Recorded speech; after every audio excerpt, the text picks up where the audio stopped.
A wrestling match only works when the performers in the ring are on the same page and cooperating. But every now and again, somebody will go off script in order to deliver a receipt, that is, a very real hit in response to an errant blow they may have received in the heat of combat. This practice probably happens more often than we know about, but occasionally the cameras are rolling and we get to see this payback unfold in front of our very eyes. I'm Adam Pacitti from Cultaholic Wrestling, and these are 10 vicious in-ring WWE receipts. Join us.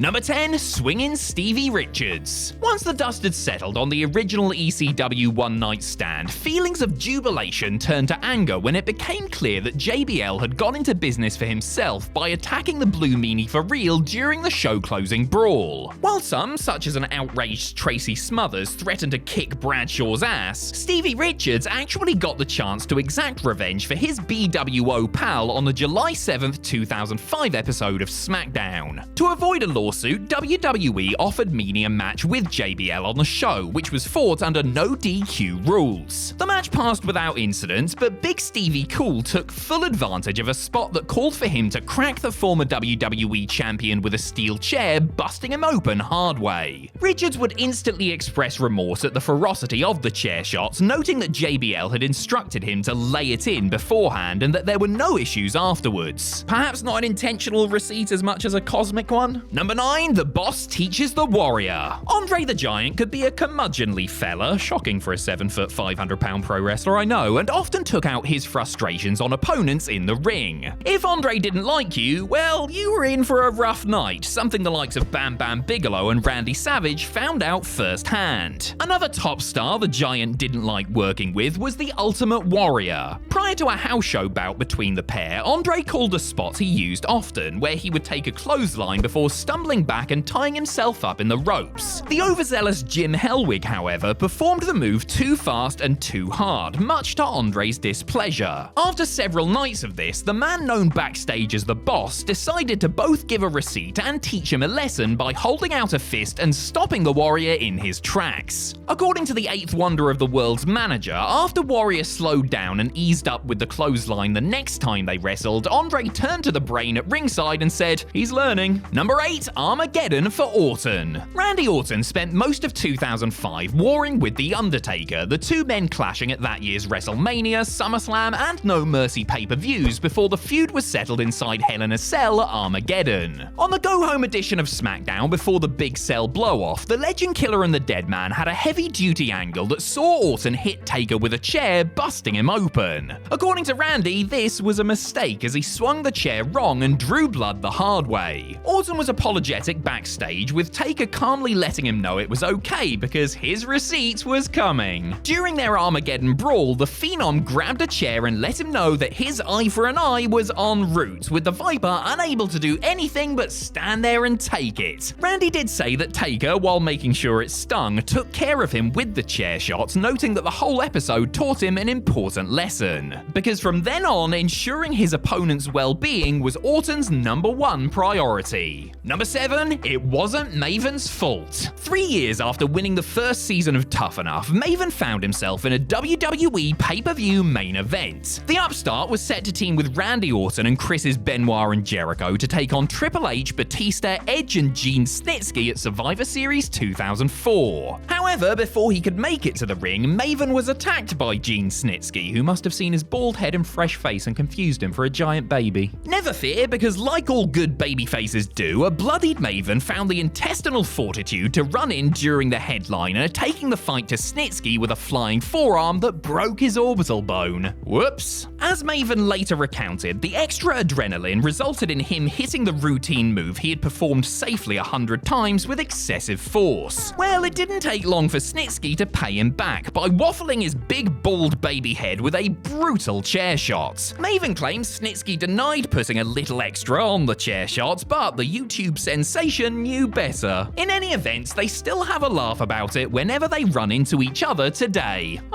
Number 6, Dreamer's Nightmare. The 2003 Royal Rumble was a big one for Chris Jericho, who entered the bout at number 2 and eliminated a match best 6 people, including Shawn Michaels, lasting just shy of 39 minutes, the longest of anyone in the match, before being chucked out by Test. It was a hell of a performance, but it came at a cost. Tommy Dreamer entered the fray at number 10, the ECW icon bringing a hardcore element to proceedings by introducing trash can lids and his trusty Singapore cane. Like everyone else in harm's way, Y2J took his hit with the stick, but audibly asked the innovator of violence to hit him again, with the second shot cracking him square in the face. A bloody Jericho had a noticeable red welt above his right eye afterwards and sought parity by twatting Tommy in the head with a bin lid and then laying in an extra salty smack with the cane across Dreamer's back as he was lying on the mat and then throwing the cane down in frustration. I mean, you did tell him to hit you again, Chris, just saying is all. Number 5, Shane O'Smack. As we've already established, Chris Jericho doesn't suffer fools wisely, especially if those fools happen to hit him really hard in the face. The Ayatollah of rock and roller may not have been the biggest dog in the fight, but he was noted for his toughness and refusal to back down from anyone, famously squaring up to Brock Lesnar backstage following the controversial SummerSlam 2016 main event. Just a few months after that, the Canadian scrapper showed that he was even prepared to put the boss's son in his place if need be. Jericho and Shane McMahon were on opposite sides of the traditional 5-on-5 interbrand tag at Survivor Series when Shane caught Jericho on the nose with one of his notoriously awful punches. Jericho left the ring and booted the steps to alleviate his frustration, but continued clumsiness caused him to retaliate with a stiff kick to the chest and then a missile dropkick right to Shane's face. Y2J would later admit to resorting to such measures in order to calm the excitable McMahon down. Number 4, the world's most dangerous receipt. Well, if Shane McMahon was excitable, I'm not quite sure what word you would use to describe prime Ken Shamrock. Mental, maybe? The former UFC fighter was one of the toughest men ever in WWE and went into worked matches in the squared circle with the same enthusiasm he entered the octagon. That is something Vader found out very quickly, as he was Shamrock's opponent for the world's most dangerous man's very first WWE match. The two men met in a no-holds-barred match at In Your House A Cold Day in Hell, and unsurprisingly, it remains as one of the stiffest in WWE history. And while Vader may have been used to taking a beating thanks to his years of touring Japan, the Mastodon was far from happy about being peppered with hard strikes and responded in kind, but not kindly. After twice asking Shamrock to ease up, Vader had reached his limit and sent his opponent a message by belting him with a clubbing forearm right to the ear. Do you hear me now, Ken? Ease up!